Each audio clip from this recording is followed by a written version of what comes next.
Hi, Ann Shibani here. I just got off the phone with a client. We had this great conversation because we were building out an outline. We were clarifying the message of the client attracting book that she was writing.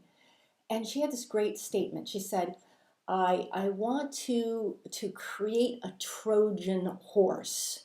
I want to sell people an idea or the big result they're after, but I actually want to give them what they need. I want to slip in what they need to know in order to be able to get this big result that they're after. And I thought that was a really interesting, sort of evolved thought process, a really good thought process to have if you are creating a client attracting book.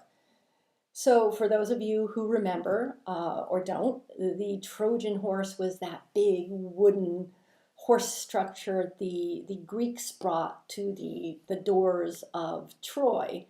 And the Trojans, in all of their excitement of seeing this big horse, this big gift, open the doors of the city, and all of a sudden, in comes the Trojan horse, and the Greeks pour out and they win the Trojan War this way.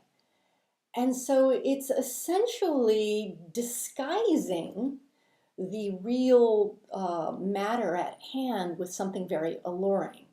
So why do we want to do that? Why would we not just come out and write a book about, having your soul vibrations resonating at a high level to create the destiny that you're meant to have?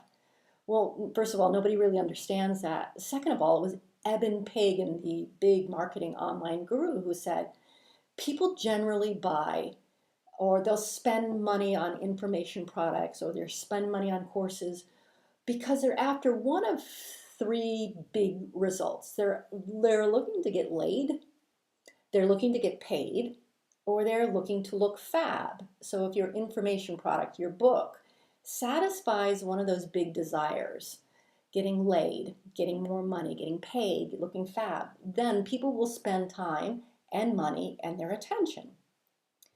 So it got me thinking about the one book I think that does this brilliantly, and it's Marie Forleo's book. It's Make Every Man Want You, How to Be So Irresistible You'll Barely Keep from Dating Yourself.